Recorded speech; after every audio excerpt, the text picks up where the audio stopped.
नमस्कार ladies and gentleman, मैं हूं पुनीत और आप सभी लोगों का तहे दिल से स्वागत है हमारे यूट्यूब चैनल पर। आप देख रहे हैं 100 रूट वर्ड की सीरीज में और अगले रूट वर्ड में आप सभी लोगों का स्वागत है। तो चलिए स्टार्ट करते हैं इस मोहब्बत भरी गुफ्तगू को। तो आज हम पढ़ने वाले हैं मेरे दोस्तों, आज हम मोहब्बत से पढ़ने वाले हैं।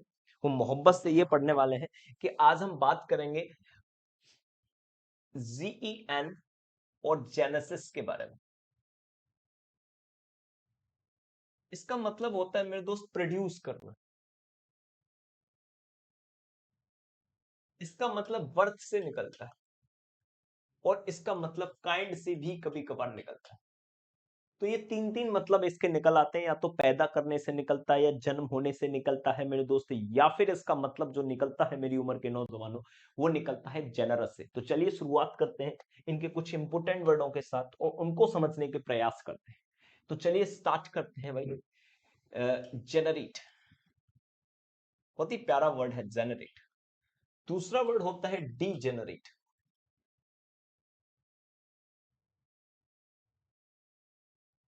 तीसरा वर्ड होता है जेनरस।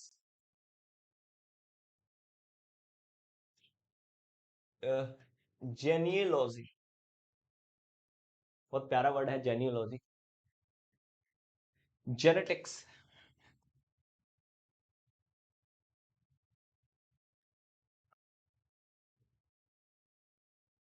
जेनोसाइड। ठीक है मेरे दोस्त, जेनेटिक्स हुआ, जेनोसाइड हुआ, ये जैन से रिलेटेड वर्ड थे। और समझिए एंटीजन, पायरोजन। ठीक है मेरे दोस्त, एंटीजन पायरोजन है ना। और पायरोजन हुआ, टेक टैक्सिकोजन, टॉक्सिकोजन, टॉक्सिकोजन, टेरिजीनियस।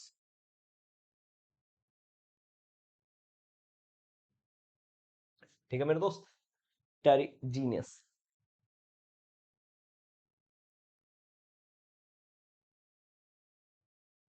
और आप लिख सकते हो पायरो, पायरो हो गया, टॉक्सिकोजन हो गया, टेरा हो गया, है ना। और पैथोजन।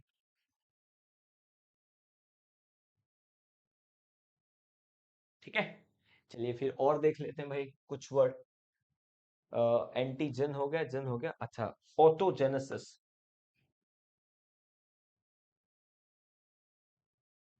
ठीक है मेरे दोस्त। बायोजेनेसिस,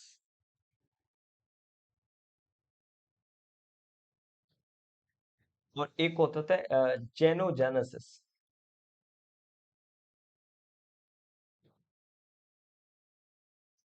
अच्छा, कॉन्जीनियल और कॉन्जेनिटल।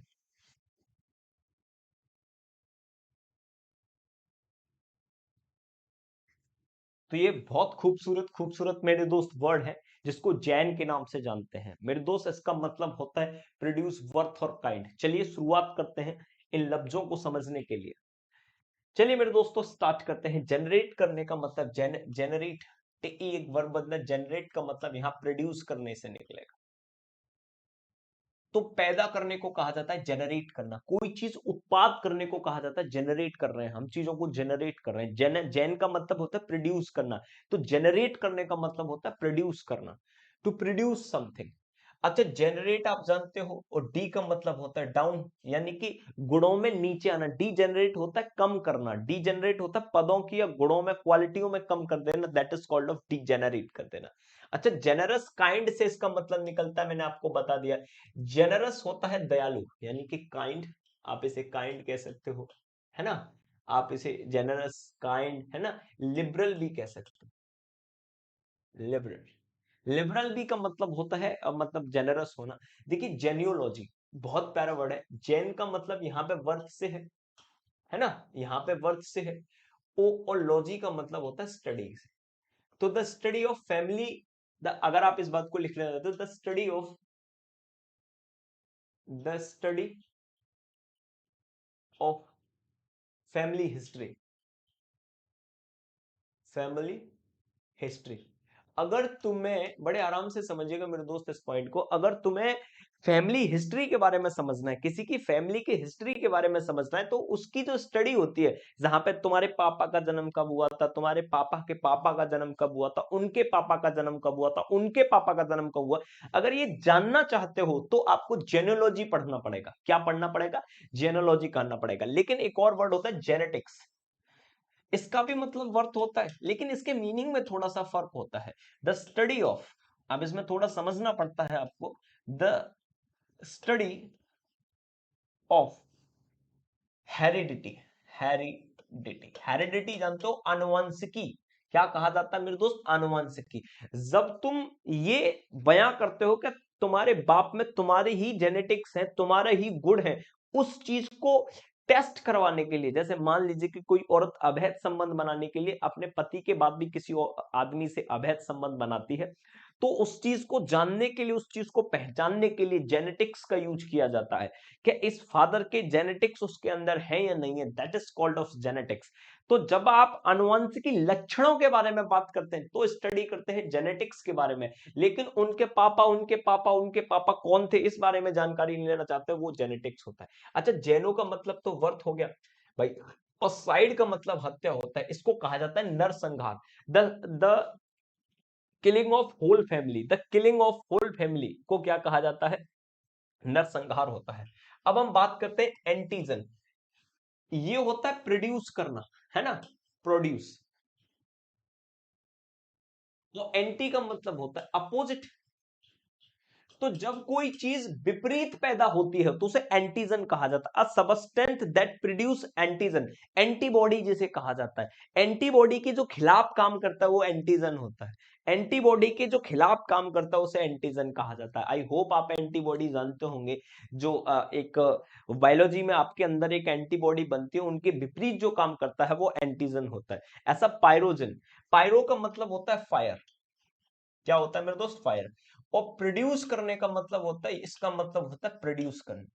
तो एक ऐसा सबस्टेंस, एक ऐसा पदार्थ जो आग उगलता हो, आग पैदा करता हो, उसे कहा जाता है पायरोजन। ठीक है मेरे दोस्त। टॉक्सिको मतलब होता है पॉइजन, और इसका मतलब प्रोड्यूस करना होता है। तो एक ऐसा सबस्टेंस जो जहर पैदा करता हो, जहर पैदा करता हो। अ सबस्टेंस दैट प्रोड्यूस पॉइजन, एक ऐसा सबस्टेंस, एक ऐसा पदार्थ जो जहर पैदा करता हो, उसे टॉक्सिकोजन कहा जाता है। टेरीजीनियस, जीनियस का मतलब तो प्रोड्यूस होता ही होता है भाई, इसमें तो कोई प्रॉब्लम है ही नहीं। टेरे का मतलब होता है अर्थ। क्या होता है? अर्थ। जो अर्थ से पैदा हुआ हो, प्रोड्यूसिंग बाई अर्थ, जो अर्थ में, धरती में पैदा होता है, उसे टेरिजीनियस कहा जाता है। पैथो का मतलब होता है मेरे दोस्त डिजीज, एक ऐसा पदार्थ, प्रोड्यूस करना, एक ऐसा पदार्थ जो क्या पैदा करता हो, बीमारियां पैदा करता हो, उसे क्या कहा जाता है? पैथोजन कहा जाता है। अब ये चीजें अगर आपके समझ में आई तो बड़े आराम से समझिएगा। जेनेसिस का मतलब होता है पैदा करना। ऑटोजेनेसिस का मतलब कुछ सेल ऐसे होते हैं जो अपने आप को दोबारा रीबर्थ करते रहते हैं, उसे कहा जाता है ऑटोजेनेसिस। जो खुद ब खुद एक दूसरे को पैदा करते रहते हैं, ये बायोलॉजिकल टर्म है, थोड़ा समझना पड़ेगा। अच्छा मेरे दोस्त, बायोजेनेसिस होता है ऐसे लिविंग सेल जो खुद को ऑटोमेटिकली लिविंग सेल ही पैदा करते रहते हैं। ये वो है जैसे मर जाएंगे फिर अपने आप को पैदा कर लेंगे। ये वो है कि लिविंग सेल होते हैं, लिविंग सेल ही पैदा करते हैं, that is called off biogenesis. जेनो, जेनो का मतलब होता है फॉरेन। जो चीज विदेश में पैदा होती है, प्रोड्यूस बाय फॉरेन, उसे कहा जाता है जेनो, जेनोजेनेसिस। जो विदेश में पैदा होती है उसे जेनोजेनेसिस कहा जाता है। एक दो वर्ड है कॉन्जीनियल, बहुत ही प्यारा वर्ड है भाई मेरे दोस्त, कॉन्जीनियल। अब देखो कौन का जीनियल, जीनियल है भाई, कॉन्जीनियल। ठीक है मेरे दोस्त, ये नहीं है। कॉन्जीनियल को क्या कहा जाता है? समान प्रवृत्ति के लोग, हैविंग सेम इंटरेस्ट, इसे कहा जाता है हैविंग सेम इंटरेस्ट। जब चीजों में समान इंटरेस्ट होता है, that is called off having same interest. और कॉन्जेनिटल होता है जन्मजात से। एल का मतलब आप समझिए रिलेटेड, रिलेटेड, इसका मतलब विद। ठीक है मेरे दोस्त, जैन का मतलब होता है बर्थ। तो जो जन्म के साथ हो, जन्म से साथ रिलेटेड हो, इसे कहा जाता है इनबॉर्न। क्या कहा जाता है दोस्त?